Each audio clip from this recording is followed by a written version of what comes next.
That was the sound of my mother's hand across my face. She looked at the uniform I had earned with my blood and said the words that would start a war. "You're a disgrace." She thought she had sentenced me to a life of shame. She didn't realize she was attacking a general, and I was about to plan my counteroffensive. My name is Major General Heidi Bruce, and I stood as a stranger in my own home. The air in the Blackwood family estate in Greenwich, Connecticut, was thick with the scent of money and grief. White lilies, funereal and cloyingly sweet, fought a losing battle against the mingled perfumes of the guests. From my position near the grand staircase, I watched the living enact their prescribed rituals of mourning for my father, Colonel Sterling Bruce. Men in dark Armani suits murmured condolences. Women in Chanel dresses dabbed at dry eyes. My own uniform, the Army Service uniform, Class A, felt like a foreign object in this sea of curated sorrow. Its dark blue fabric was too stark, the row of ribbons on my chest too loud in their silent testimony. I was an unwelcome truth in a house built on beautiful lies. A figure detached from a cluster of mourners and approached me. It was Senator Thompson, an old friend of my father's, his face etched with genuine sadness. He took my hand in both of his. "General Bruce," he said, his voice firm with respect. "Heidi, your father was so proud. This country owes you a great deal." Before I could form a reply, a presence slid smoothly to my side. My mother, Seraphina Blackwood. She placed a hand on the senator's arm, her smile polished to a terrifying sheen. "Oh, Senator, you're far too kind," she cooed, her voice like honey laced with poison. The guests nearby quieted, their attention drawn to the matriarch. Heidi has always been so civic-minded. She paused, letting the implication hang in the air. She just volunteers at her unit, you see. A way to keep her busy. A quiet gasp was audible from someone nearby. The senator's face tightened, but he was a politician, skilled in navigating such social minefields. He simply nodded and retreated. The invisible slap had been delivered. In one perfectly crafted sentence, my mother had reduced 25 years of my service, of my leadership, to a hobby, a meaningless pastime. I stood still, my gloved hands clasped behind my back, in parade rest, my posture the only defense I had. I felt the heat rise in my neck, but my face remained a mask of military impassivity. The moment the senator was out of earshot, my mother's polished smile vanished. Her fingers, strong and cold, clamped around my bicep. "The library, now," she hissed, her voice a low, venomous command. She pulled me from the main foyer into the mahogany-paneled library that had once been my father's sanctuary. My eyes immediately went to the wall above the fireplace. The photograph of me, grinning on graduation day at West Point, was gone. In its place hung a massive, new oil painting of my brother, Julian, looking regal and smug. I had been officially erased. "I told you," she began, her voice shaking, with a rage that was terrifying in its intensity. She let go of my arm. "I told you not to come here in that costume." She turned, her eyes sweeping over my uniform with undisguised disgust. "You shame us. You shame his memory." "This uniform honored him, Mother." My voice was low, steady. A mistake. My composure only fueled her fire. "Honored him?" She laughed, a short, ugly sound. "You are a glorified helper, a glorified clerk, who gets to play soldier. Don't you dare stand in my house and talk about honor." She took a step closer, her face contorted. "You are nothing but an embarrassment, a helper in a uniform. Do you understand me?" And then her hand, still clad in a pristine white glove, swung through the air. The sound was a sharp, dry crack that echoed in the silent, book-lined room. A fire bloomed on my cheek, hot and stinging. I didn't flinch. I didn't move. My gaze flickered past her to the doorway. Julian stood there, swirling a glass of what looked like Macallan 18. He had seen it all. He met my eyes for a fraction of a second, gave a slight, almost imperceptible shrug, and turned his attention back to the amber liquid in his glass. That single dismissive gesture was more brutal than the slap itself. It was confirmation. In this house, I was utterly, irrevocably alone. I turned my eyes back to my mother. She was breathing heavily, her chest rising and falling, a look of triumphant cruelty on her face. She thought she had won. She thought she had finally broken me, but she was wrong. In that moment, something inside me shifted. The stinging heat on my cheek cooled and solidified into something hard and unyielding. The pain didn't vanish, it was transmuted. It became fuel. The hurt, the humiliation, the decades of being made to feel small and unworthy. It all coalesced into a single point of cold, crystalline clarity. My training, my entire life as a soldier, took over. I was no longer a daughter being struck by her mother. I was a commander assessing a hostile engagement. I met her gaze, and for the first time, I saw her not as the towering, all-powerful figure of my childhood, but as she truly was. A weak, insecure woman, terrified of anything she couldn't control. My voice, when it came, was not in the room. It was in my head, calm, precise, and absolute. This wasn't a family argument. This was a declaration of war. I analyzed the situation, the assets, the liabilities, the objective. And you have made a grave tactical error, Mother. I looked at her, at the portrait of my brother, at the room from which I had been erased. You just attacked a general in her own home. The battle has begun. The battle had begun. But this war had started long ago. Fought not on foreign soil with guns and artillery, but in the polished hallways and manicured gardens of the Blackwood estate. The sting on my cheek had faded, but it was replaced by a deeper ache, a phantom limb of 1,000 smaller wounds collected over a lifetime. To understand the present, I had to retreat into the past. I had to map the battlefield of my own history. My mind drifted back to the spring I turned 18, the year of 2 celebrations. I remember holding the acceptance letter from the United States Military Academy at West Point.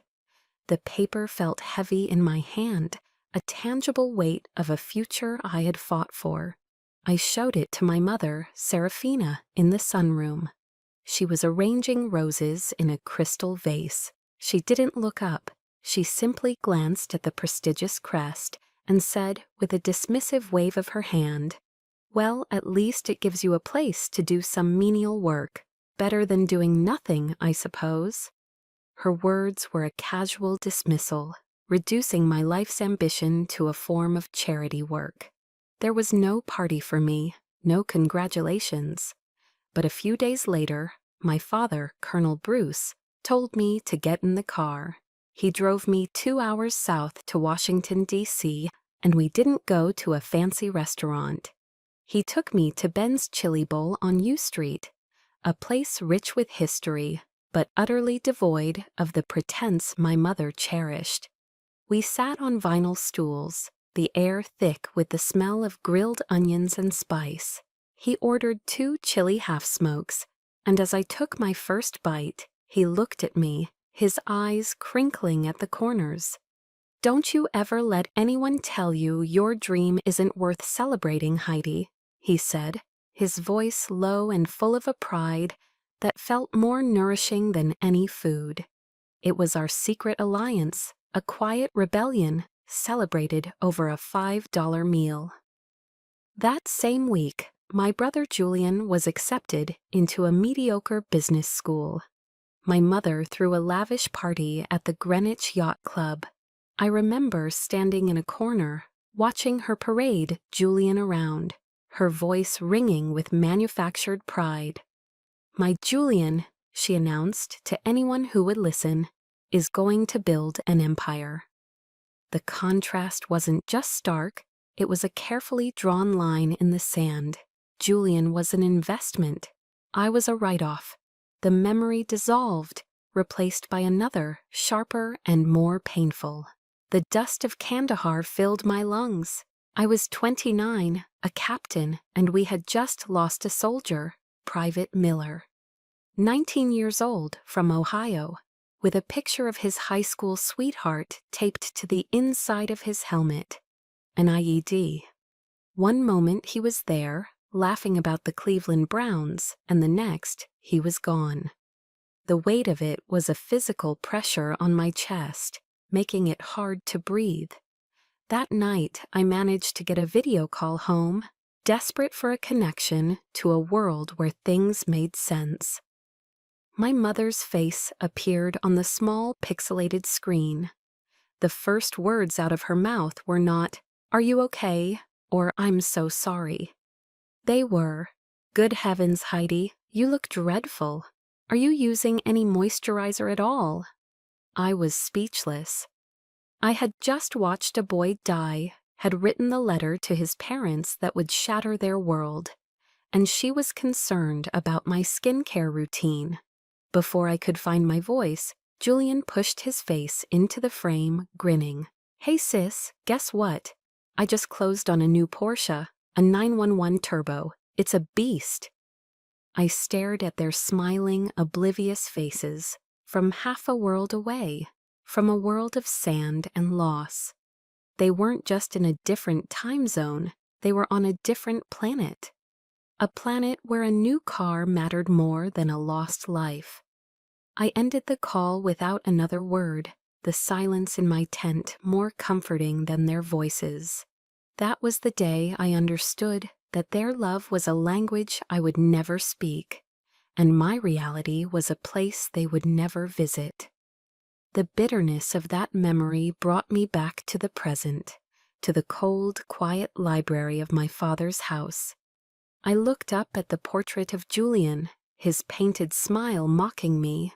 How do you fight an enemy who doesn't even see you? An enemy who has already decided you don't matter? My father's voice, a memory as clear as day, answered me. We were camping in the Shenandoah Valley years ago. The sky was a vast, dark blanket, pricked with a million tiny lights. He pointed up. "Your mother only sees the brightest stars, Heidi," he said, his voice a gentle rumble beside me. "The CEOs, the politicians, the ones that shout their own name. But a true soldier, a true navigator, knows it's the dim stars, the ones you have to search for, that guide you when you're lost in the dark."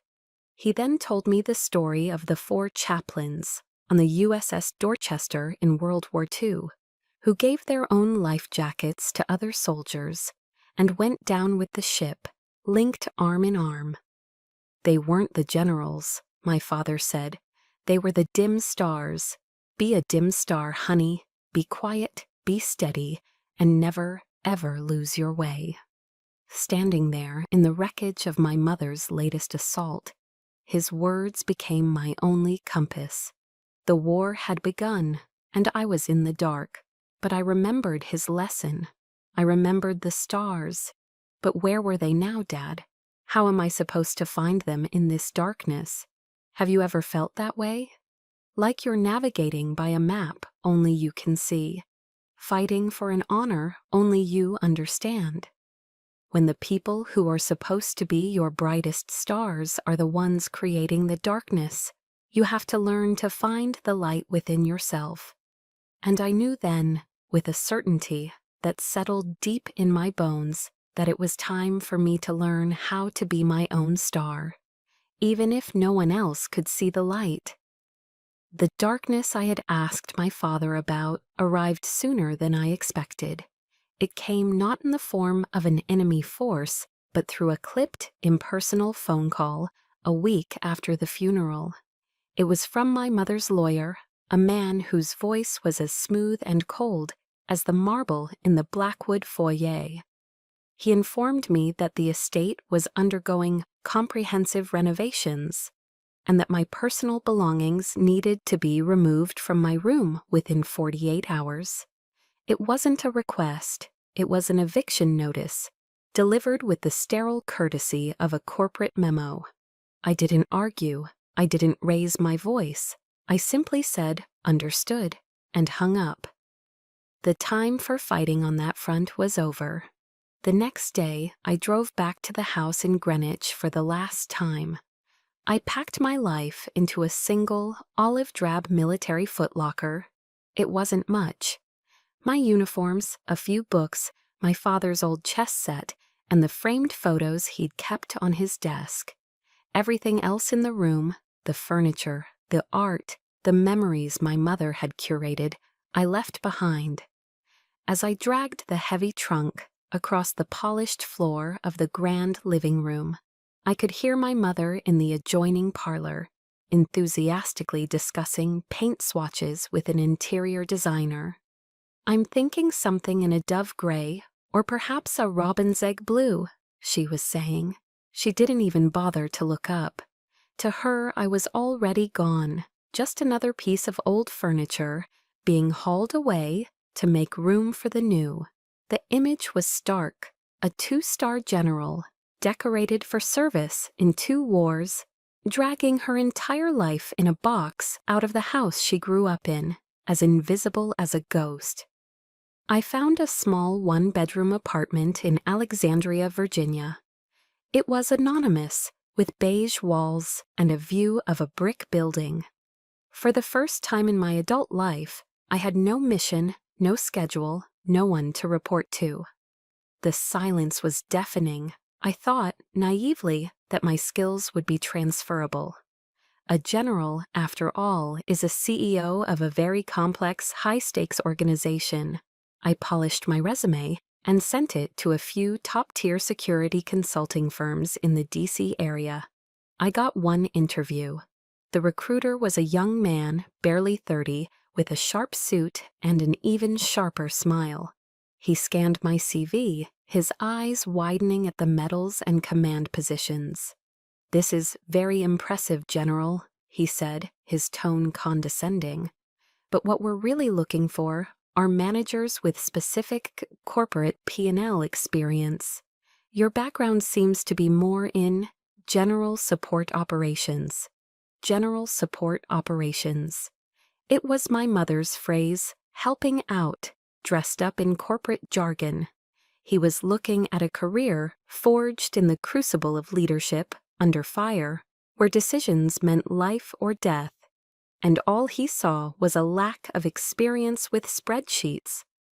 The medals on my chest, each one representing a tour, a campaign, a sacrifice, were suddenly as useless as arcade tokens.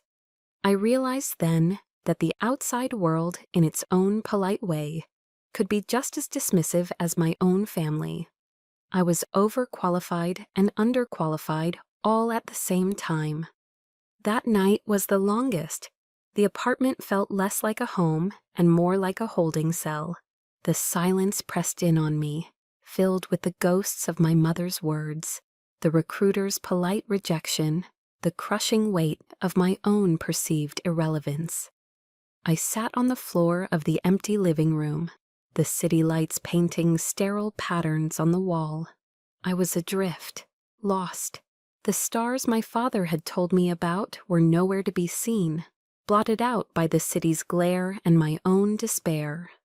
And then another memory of my father surfaced, not of him as a colonel, but of him as a man.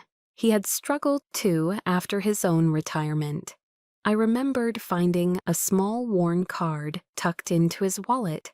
On it was a prayer he had turned to when his own world felt like it was spinning out of control. I closed my eyes and the words came to me, a lifeline in the darkness. "God, I whispered into the empty room, my voice hoarse. Grant me the serenity to accept the things I cannot change. I cannot change my mother. I cannot change her cruelty or my brother's indifference. I accepted it. A small, hard knot of anger in my chest seemed to loosen. The courage to change the things I can. I could change this apartment. I could change my routine. I could change myself. The power wasn't out there. It was right here. And the wisdom to know the difference. The wisdom was in knowing which battles to fight. The battle against my mother's opinion was a lost cause. But the battle for my own self-respect, that was a war I had to win. A profound sense of calm washed over me, a quiet peace I hadn't felt in years. The next morning, I was up at UWM 500. I put on my running shoes and ran 5 miles along the Potomac. When I got back, I unpacked the footlocker. I didn't just put things away. I arranged them with military precision. My father's books on one shelf, my uniforms hung perfectly in the closet. I was taking back control, one small disciplined action at a time. I was building a new fortress, my fortress. Just as I finished, my phone buzzed on the kitchen counter. I didn't recognize the number. It just said, "Unknown caller." For a moment, I considered letting it go to voicemail, but something, a flicker of instinct, told me to answer. "Hello," I said, my voice steady. A pause, and then a woman's voice, hesitant but clear. "General Bruce, this is Captain Kaylin Vance. We need to talk." Kaylin Vance. The name registered, but the context felt wrong. She was my brother's fiancée, a part of their world of yacht clubs and charity galas. My first instinct was caution. This could be another move in my mother's game. A different kind of attack cloaked in concern. I agreed to meet her, but on my own terms. I chose a small, quiet cafe near the Women in Military Service for America Memorial, a place of silent, steadfast honor that felt like a sanctuary.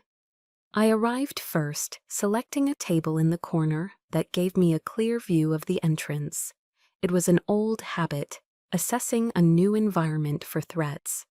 When Captain Vance walked in, she was in her Air Force service dress, the blue uniform crisp and immaculate. She spotted me, and her shoulders, which had been tense, seemed to square themselves with resolve. She walked to my table, her posture perfect. She didn't offer to shake my hand. She simply stood at attention for a brief moment before taking a seat. "General Bruce," she said, her voice clear but carrying an undercurrent of tension. "Thank you for meeting me." She didn't order a drink. She just sat there, her back straight, her hands placed neatly on the table in front of her. The formal military bearing was so out of place in the relaxed coffee shop, and yet it was a language I understood better than any social pleasantry. I waited, my own posture reflecting a practiced neutrality. "Ma'am, I was at the reception after the funeral," she began, her eyes fixed on a point just past my shoulder. "I was standing near the library. I saw and I heard what your mother did, what she said." She finally met my gaze, and her eyes were filled with a fiery indignation that took me by surprise. And I cannot, in good conscience, remain silent. She took a breath, and the story came tumbling out, her voice trembling slightly with the memory. "Ma'am, Julian and your mother, they only know you through parties and press clippings. I know you from the smell of smoke and the sound of rotor blades." Her words transported me back a decade to the Korangal Valley in Afghanistan, the Valley of Death. I could almost feel the grit of the sand in my teeth. "My helicopter had been hit by an RPG," she said, her voice barely a whisper now. "We were pinned down, a reconnaissance team of 12, completely surrounded. Command's assessment was that we were a lost cause. The risk of a rescue operation was too high. They were going to write us off. She paused, swallowing hard. But you were in the command tent. You heard the call. You overruled them. You saw a strategic possibility where they only saw a loss. You put together a quick reaction force and led the charge yourself. The memory was a blur of controlled chaos, of shouting orders over the deafening roar of gunfire, of the taste of copper in my mouth. Your mother called you a helper, Kaylin said, and now there were tears welling in her eyes, tears of anger, not sadness. But to me, and to the 11 other souls you pulled out of that valley that day, ma'am, you were God. The word hung in the air between us, raw and powerful. For a moment, I couldn't breathe. It was a validation so pure, so absolute, it felt like a physical force. All the years of being diminished, of being called an embarrassment, of being made to feel like my life's work was a triviality. It was all incinerated in the heat of her testimony. I let out a breath I didn't realize I had been holding. A warmth spread through my chest, a feeling I hadn't known was possible anymore. She pushed a small single key across the table. It was plain, unadorned. "This is a spare key to my apartment in Arlington," she said, her voice regaining its military firmness. "It's a secure building. If you ever need a safe place, a tactical retreat, consider it your forward operating base. I am your soldier, General, on any battlefield. And that includes this one." I looked at the young captain, at the unwavering loyalty in her eyes, and I understood what my father meant. This was a dim star, a steady light in the overwhelming darkness. For the first time in weeks, I felt a flicker of hope. I felt that I wasn't entirely alone in this war. We sat in a comfortable silence for a few minutes, two soldiers who understood each other without needing more words. A fragile peace settled over our small table, and then the bell above the cafe door chimed, and the peace was shattered. Julian stood there, his expensive suit looking out of place, his face a mask of annoyance. He didn't even glance at Kaylin. His eyes, cold and dismissive, were locked on me. He walked towards our table, his footsteps loud in the suddenly quiet cafe. "Kaylin," he said, his voice dripping with condescension, as he finally acknowledged his fiancée, though his glare remained fixed on me.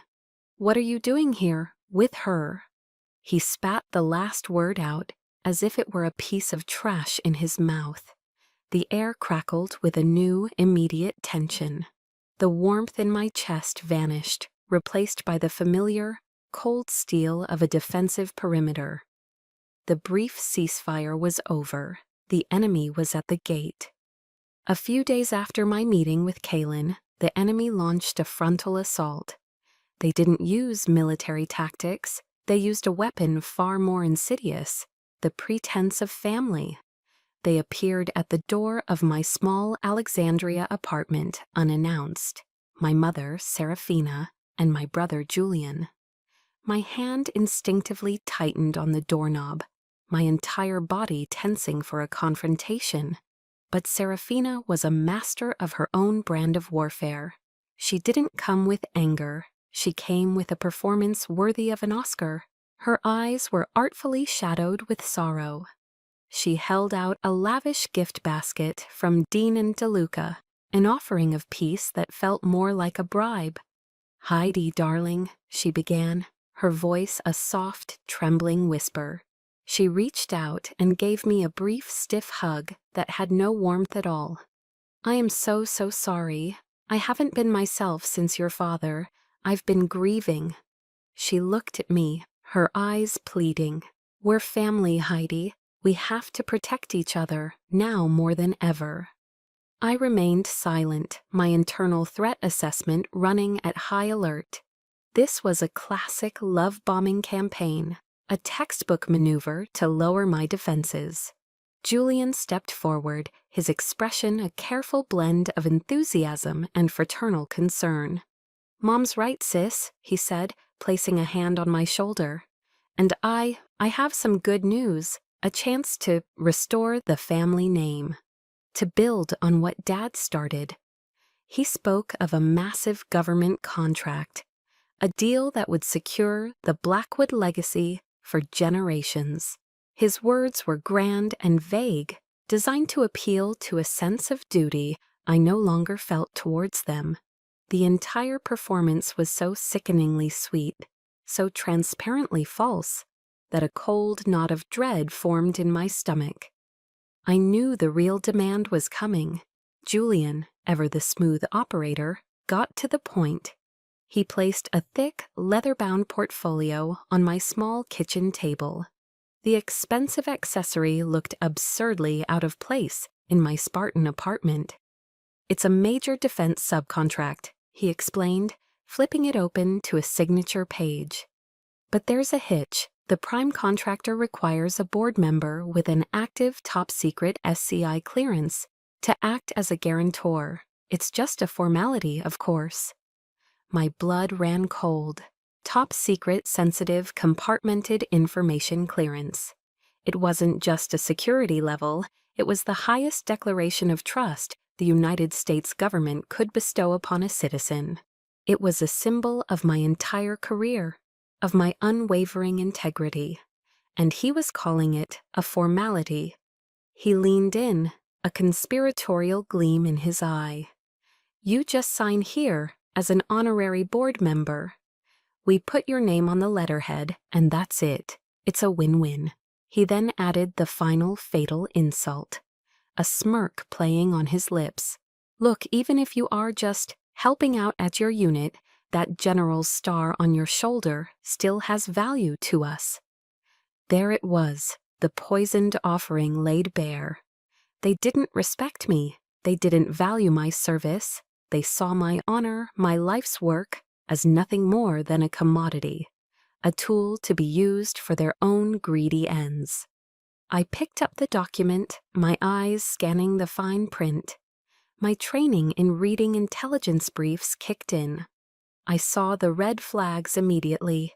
A shell corporation in Delaware, vaguely worded liability clauses, the name of a defense contractor notorious for cutting corners.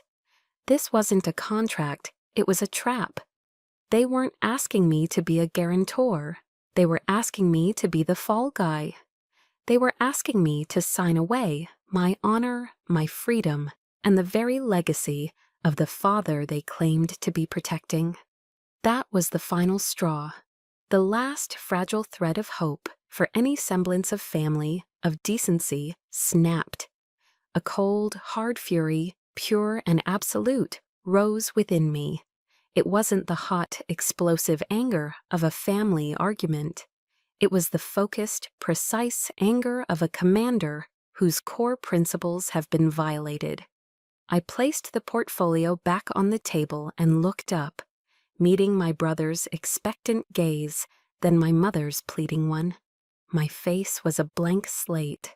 My voice, when I spoke, was devoid of all emotion. It was as cold and hard as steel. No. The word, quiet but absolute, hung in the air.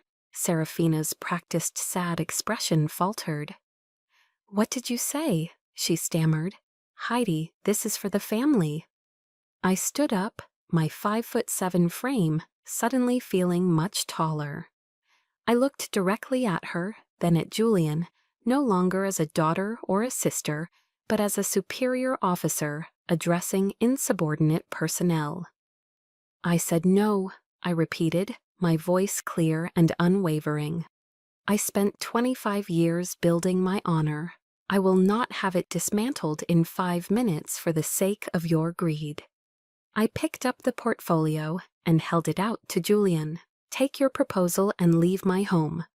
Their faces shifted from feigned concern to unveiled rage. The masks were off. "You ungrateful," my mother began, but I cut her off with a look. "Now," I said. The single word was a command, not a request. They snatched the portfolio and stormed out, slamming the door behind them, leaving a trail of muttered curses in their wake. I stood alone in the silence, my heart pounding, not with fear, but with the adrenaline of a battle finally joined. The line had been drawn. They had shown me their final move. Now it was my turn. I walked to my phone, my fingers steady as I scrolled through my contacts to a name I hadn't called in years, a name saved under the codename Minerva. I pressed the call button. He answered on the second ring. "Eris," I said, my voice calm and resolute. "It's Heidi Bruce.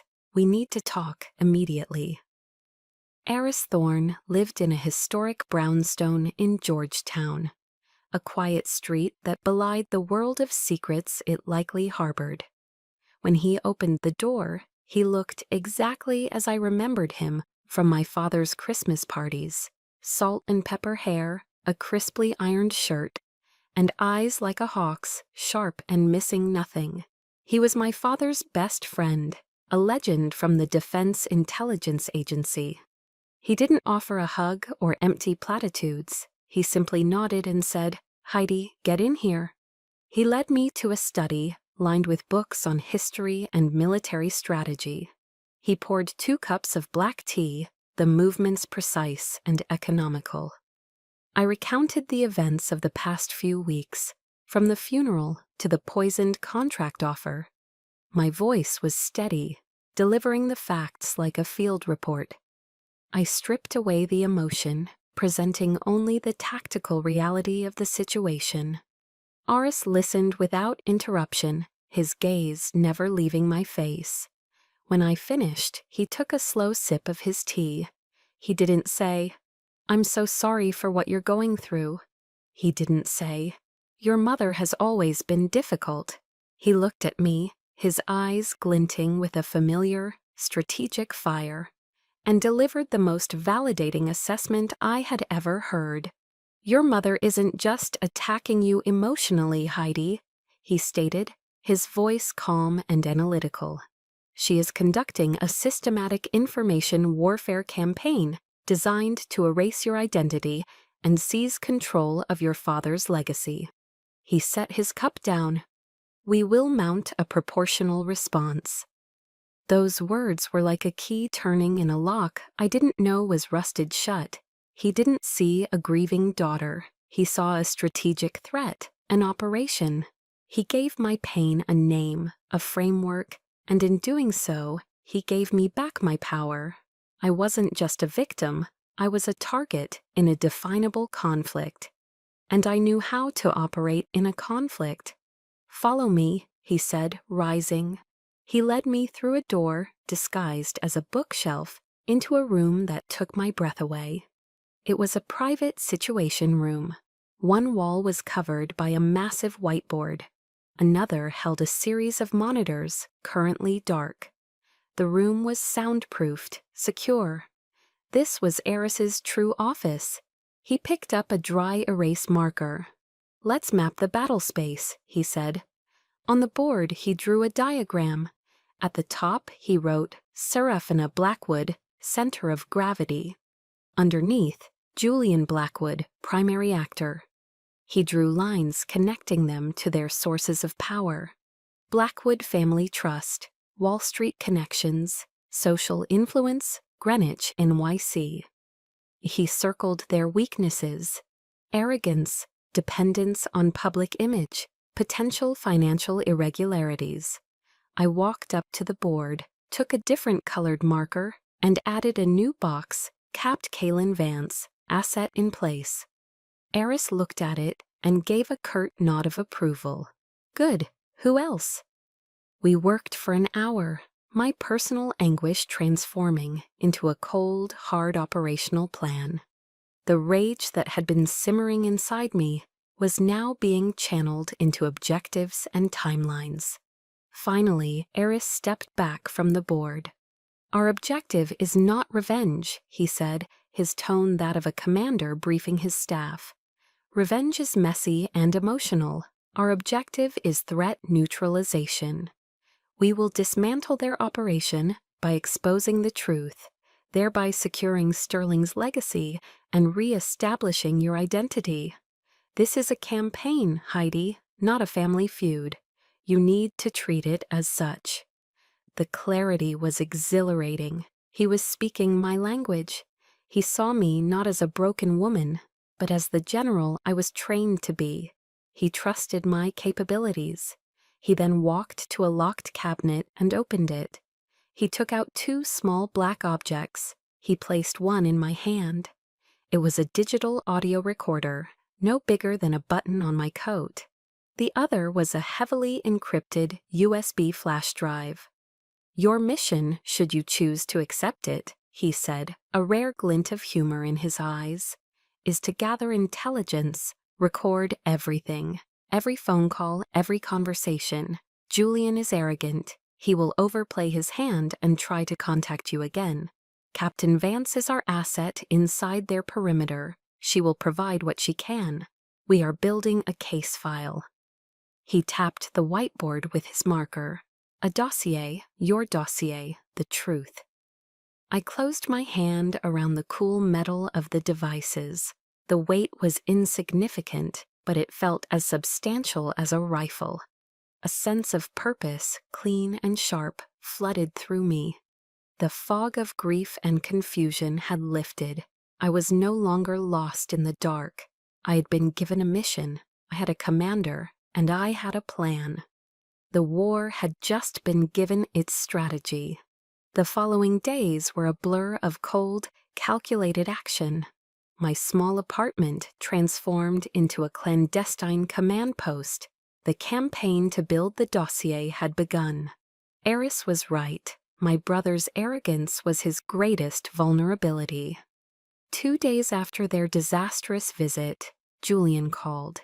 His tone had shifted from feigned concern to impatient bullying.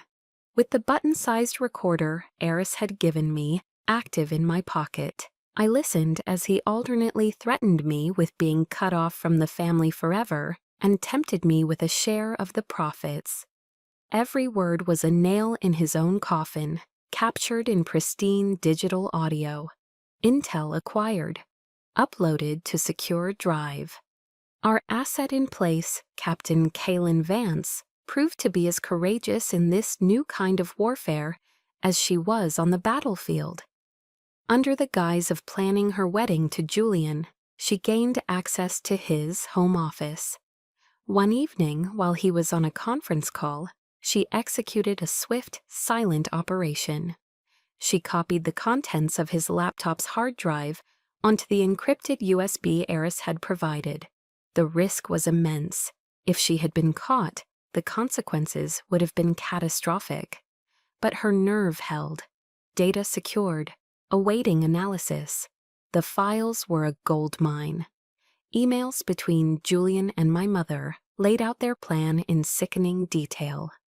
A systematic effort to marginalize me and consolidate their control over my father's estate long before he had even passed. They discussed lawyers, offshore accounts, and strategies to have me declared mentally unfit to manage my own affairs if I resisted. It was worse than I had imagined. It wasn't just greed, it was a premeditated character assassination. One quiet evening, after reviewing the latest intelligence packet, a wave of exhaustion hit me. I felt the need to connect with something real, something of my father's that wasn't tainted by this conflict. I pulled his old military footlocker from the closet. As I sorted through his belongings, his dress uniforms, his books on military history, his collection of presidential biographies, my fingers brushed against a loose board at the bottom. Curious, I pried it up. Beneath it lay a false compartment, and inside, nestled in the dark space, were 2 items, a worn leather-bound journal and a thick manila envelope sealed with wax. My heart hammered against my ribs. I opened the journal. It was my father's handwriting, familiar and steady. It wasn't a log of his military career, but a private diary, started in the years after I had left for West Point. I read, and the world fell away. He wrote of his pride, a pride he felt he couldn't express openly in Seraphina's presence. He wrote of his arguments with her, of her disdain for my chosen path. One entry, dated a decade ago, stood out. "Seraphina doesn't understand," he wrote. "She sees Heidi's service as a rejection of our world, of the Blackwood name. She cannot comprehend that honor is not something you buy at a charity auction. Heidi's honor is forged in fire. I worry for her. I worry what they will do when I am no longer here to stand between them." Reading those words, a dam inside me broke. A sob, raw and ragged, escaped my lips. It was the first time I had cried since he died. These weren't just words on a page. They were the validation I had spent my entire life starving for. The silent witness to my struggle. He had seen, he had known, he had worried for me. The grief was immense, but tangled within it was a profound, aching gratitude. With trembling hands, I picked up the sealed envelope. My name, Heidi Ann Bruce, was written on the front in his strong, cursive script. I broke the wax seal. Inside was a legal document, a codicil to his will, dated and notarized just 6 months before his death. I read the legal jargon, my mind racing to comprehend its full import. In clear, unambiguous terms, my father stipulated that, in the event of his passing, his entire personal estate, separate from the assets shared with my mother, was to be placed into a private trust. This included his investment portfolio, his savings, and most critically, the deed to the Greenwich house, which had been his family's property long before he had ever met Seraphina Blackwood, and the sole trustee, with absolute and final authority over this trust, me. He had foreseen their greed. He had anticipated their campaign to disinherit me, and from beyond the grave, he had built a final line of defense. This wasn't just a legal document. It was a shield. It was a weapon. It was the last loving, protective act of a father who understood the war his daughter would have to fight. I held the paper in my hand, feeling its weight. The dossier we were building was strong. It had emails, financial records, and recorded conversations. It was a case built on their lies and deceit. But this was different.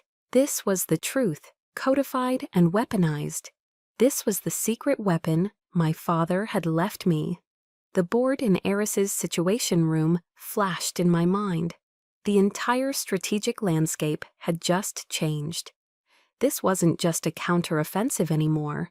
This was checkmate. The annual Blackwood Foundation Charity Gala, held in the Egyptian wing of the Metropolitan Museum of Art, was the crown jewel of my mother's social empire. It was a dazzling display of power and influence, where New York's elite gathered to write checks and affirm their own benevolence under the watchful eyes of ancient pharaohs. This was her throne room, her ultimate stage. And tonight, we were going to burn it to the ground. I walked in, flanked by Eris Thorne and my lawyer, Mr. Davies. I was not in my uniform. I wore a simple, elegant black dress, tailored with military precision. It was my own kind of armor. My presence sent a ripple of whispers through the crowd. I was the ghost at the feast, the disgraced daughter who was supposed to have faded into obscurity. I ignored the stairs, my focus locked on the podium at the far end of the hall. Seraphina was in her element, gliding through the room, a queen accepting tribute from her court. When the time came, she ascended the stage, bathed in a warm spotlight. She spoke eloquently about legacy, about philanthropy, about the importance of family. From my vantage point, I could see Julian and Kaylin standing just off stage. Julian looked smug, the air apparent. Kaylin looked pale, her hands clenched at her sides. My mother raised her champagne flute. "To the enduring legacy of the Blackwood and Bruce families," she declared. That was our cue. Our! As if on a silent command, Kaylin Vance stepped away from Julian's side. She walked to the edge of the stage, her Air Force uniform a stark slash of blue against the opulent backdrop. A technician, one of Eris's contacts, quietly handed her a wireless microphone. She walked down the steps and directly towards me. The room fell silent, a confused hush descending upon the crowd. She stopped 2 feet in front of me. In the dead silence of the Temple of Dendur, she brought her heels together and executed a salute so sharp, so perfect, it seemed to cut the air. Her voice, amplified by the microphone, rang out clear and strong, filled with an unwavering respect that defied every lie my mother had ever told. "Major General Bruce," she said, "it is an honor." A collective gasp swept through the hall. Before anyone could process what was happening, Phase 2 commenced. The massive screen behind my mother, which had been displaying the Foundation's logo, flickered and changed. The dossier, our dossier, came to life. First, the emails. Scanned copies of the correspondence between Julian and Serafina, their plot to disinherit me laid bare in their own words. Then, the audio. Julian's voice filled the cavernous hall, laced with threats and condescension. "Even if you are just helping out, that general's star on your shoulder still has value to us." The raw, naked greed in his voice was undeniable. The whispers in the crowd grew into a roar of shock and outrage. I watched my mother's face. Her smile froze, then crumbled. Her face went slack, the color draining from it until it was as white as the tablecloths. The mask of the gracious matriarch shattered, revealing the panicked, ugly truth beneath. Then Mr. Davies, my lawyer, calmly walked onto the stage. He took the main microphone. "Ladies and gentlemen," he said, his voice cutting through the noise. "In light of these revelations, I have a legal announcement to make. On behalf of my client, General Heidi Bruce." He held up a document. "This is a legally binding codicil to the last will and testament of Colonel Sterling Bruce.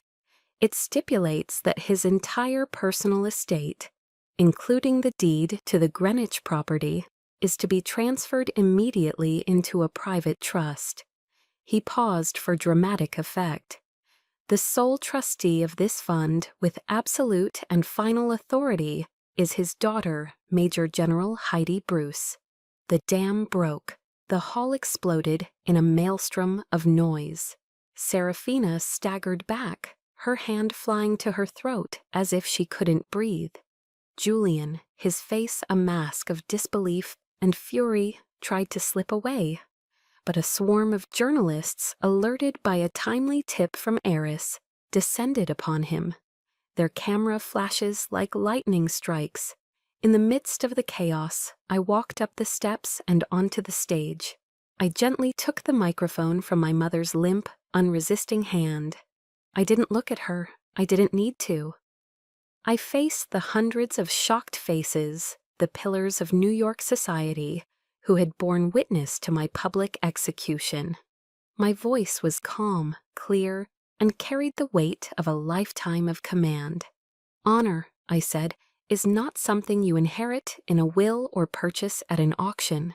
It is something you build, day by day, with your actions." I paused, letting my gaze sweep across the room. My father's true legacy was not his portfolio.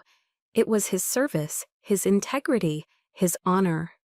I looked toward the back of the room where Eris stood, giving me a nearly imperceptible nod. "And tonight," I finished, "that legacy has been secured." I placed the microphone carefully on the podium. I did not run. I did not gloat. I simply turned, walked down the steps, and strode out of the hall, leaving the smoldering ruins of my mother's empire behind me. The battle was over. Victory is not always a triumphant parade. Sometimes it's just the quiet that follows a long and brutal war. The morning after the gala, the news of the Blackwood family's public implosion was everywhere. Splashed across the New York Post, dissected on morning news shows. I had expected to feel a sense of elation, of vindication. Instead, I just felt empty. It was the bone-deep exhaustion of a soldier after a grueling campaign, when the adrenaline has faded and all that's left is the silence. My phone became a front line of its own. It buzzed incessantly, with a barrage of text messages from Julian, each one more vitriolic than the last. They were a stream of pure, undiluted rage, blaming me for ruining his life, for destroying the family, for being a selfish, ungrateful monster. He took no responsibility. In his world, he was the victim. From my mother, there was only silence. A cold, damning silence that was somehow louder than Julian's rants. I didn't reply. I turned the phone off and placed it in a drawer. I spent the entire day in my small apartment, just sitting in a chair by the window, watching the world go on without me. I wasn't celebrating a victory. I was mourning a loss. Not the loss of my mother or brother as they were, but the loss of the idea of them. I was grieving for the family I had always wished for, the one that had never really existed outside of my own desperate hope. The final definitive death of that illusion left a hollow space inside me, and I knew it was a space that needed to be felt, not filled. A few weeks later, Eris sent me a book. It was Daring Greatly by Brené Brown. A required reading for all modern warriors, his note said. I started reading about vulnerability, courage, and the power of owning your own story. It was a different kind of battlefield manual, one that taught you how to navigate the terrain of your own heart. It was while I was reading that book that the knock came. I opened the door to find my mother standing there. The Serafina Blackwood who had reigned over New York society was gone. In her place was a diminished woman, her expensive clothes looking ill-fitting on her now stooped frame. The arrogance was gone, replaced by a raw, desperate panic. She began to cry, messy, theatrical sobs. "Heidi, please," she begged, her hands twisting the strap of her designer handbag. "You have to forgive me. Call it off. Tell the lawyers to stop." She looked around my small apartment with disdain, even in her desperation. "They're going to take the house, my home. I have nowhere else to go." I looked at my mother, the woman who had caused me a lifetime of pain, and I felt nothing. The anger was gone. The hurt was a distant echo. All that remained was a profound, weary pity. I saw a small, frightened woman who had built her entire identity on a foundation of money and lies, and now that it was crumbling, she had nothing left. I spoke, and my voice was calm, not with the coldness of a soldier, but with the quiet strength of someone who had finally found her peace. "I forgive you, Mother." A flicker of triumph lit her eyes. "You do?" "Yes," I said. "I forgive you for not being the mother I needed." But forgiveness doesn't mean reconciliation. It doesn't mean erasing what was done. I took a small, steadying breath. "I cannot let you back into my life. The boundary is permanent." I gently closed the door, the soft click of the latch echoing in the hallway. It was the hardest, most necessary act of self-preservation I had ever performed. I leaned against the door, the wood cool against my back, and for the first time I felt the true meaning of freedom. It wasn't about winning. It was about no longer having to fight. The next day, I met with Mr. Davies. With the legal authority granted by my father's codicil, I gave him his new instructions. We weren't going to sell the house. We weren't going to evict my mother. We were going to establish a new entity, the Colonel Sterling Bruce Legacy Foundation. Its mission would be to provide college scholarships for the children of fallen and wounded service members. Its funding would come entirely from the assets in my father's trust. Mr. Davies drew up the legal framework. Serafina would be allowed to remain in the Greenwich house as a tenant, but she would be required to pay fair market rent each month, a check written not to me, but directly to the foundation. In a final, beautiful irony, the woman who had spent her life despising the values of military service would now spend the rest of her days unwittingly funding the futures of the very families who embodied it. Her rent checks would become a symbol of her defeat, a monthly tribute to the honor she could never understand. It wasn't revenge, it was justice, and it was a new beginning. A year passed. My new life didn't have the high-stakes tension of a war zone or the opulent drama of a Greenwich estate. It was quiet, it was steady, and it was mine.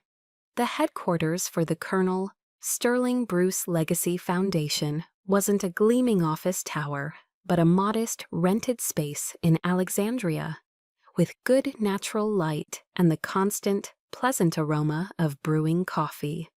My desk was no longer cluttered with strategic assessments and troop movement reports. Instead, it was covered in something far more important: letters. They were handwritten letters, mostly in the careful, earnest script of teenagers. Some were decorated with crayon drawings or stickers. They were from the first class of scholarship recipients, the sons and daughters of soldiers who had made the ultimate sacrifice, or who had come home wounded in body or spirit.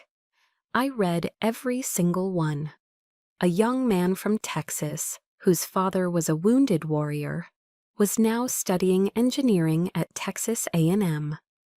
A young woman from California, whose mother died in a helicopter crash in Iraq, was in her first year of nursing school. One letter, written on lined notebook paper, made me pause. It was from a girl in rural Pennsylvania. "Dear General Bruce," it read, "my mom said to tell you that because of this scholarship, I'm the first person in our family to go to college. She says my dad would be so proud watching from heaven." I traced the young girl's handwriting with my finger. These letters, these small testaments to renewed hope, were the most profound medals I had ever earned. They were the tangible proof that my father's legacy, a legacy of service, was alive and growing. My new family was forged in this quiet mission. Eris and Kaylin were frequent visitors. Kaylin had broken off her engagement with Julian shortly after the gala. She was now stationed at the Pentagon, and we would often meet for lunch, our conversations easy and filled with the shared understanding of our world. Eris, my mentor, would stop by with books and strategic advice, not for warfare, but for navigating the complexities of running a non-profit. They were my family now, a family chosen not by blood, but by shared values and mutual respect. One spring afternoon, a formal invitation arrived. It was from the United States Military Academy. They were asking me to be a guest lecturer for the senior cadets, to speak about leadership and ethics. They wanted me to come back to West Point, the place where my journey had begun. Standing on the stage of the auditorium, looking out at the sea of crisp gray uniforms, was a surreal experience. I was no longer the frightened, determined young cadet I had once been. I was a general, a veteran of foreign wars, and a survivor of a domestic one. I looked at their faces, so young, so full of conviction and a belief in the clear lines between right and wrong. I knew I had to tell them the truth about the most difficult battlefield they would ever face. The most courageous act a soldier can perform, I began, my voice echoing slightly in the vast hall, is not always facing enemy fire. Sometimes it is speaking the truth to those who are supposed to love you. It's holding the line when that line is inside your own home. I let the words sink in. Your honor is not in the rank on your shoulder or the ribbons on your chest. Those are recognitions of service. Your true, unassailable honor is a fortress inside you. It is the one piece of ground that no enemy can ever take. Unless you open the gates for them, guard that fortress, guard it with your life, because it is your life. I didn't speak of tactics or strategy. I spoke of the war within, the war for one's own soul. Later that evening, as dusk settled over the Hudson Valley, I walked alone across the plain at West Point. The sky was a deep, velvety blue, and the first stars of the evening were beginning to appear. I thought of my father, and for the first time, the memory brought no ache, only a quiet, profound peace. I was no longer searching for his stars in the darkness. I had learned to navigate by my own. I had become my father's dim star, quiet and steady. I hadn't built an empire like Julian had dreamed of, or commanded the social stage like my mother. My legacy wasn't written in stock prices or headlines. It was written in the futures of those kids, in the letters on my desk, in the quiet integrity of a life reclaimed. It was a smaller light, perhaps, but it was a true one. And I knew with a certainty that filled my entire being that it was strong enough to guide others home. I looked up at the twilight sky and smiled. It was not a smile of victory or of vindication. It was a smile of freedom, pure and simple. My story has ended, but perhaps yours is just beginning. I learned that my honor was a fortress, and I had to be its staunchest defender. What is the fortress inside of you that needs defending? Know that you are not alone in your battle.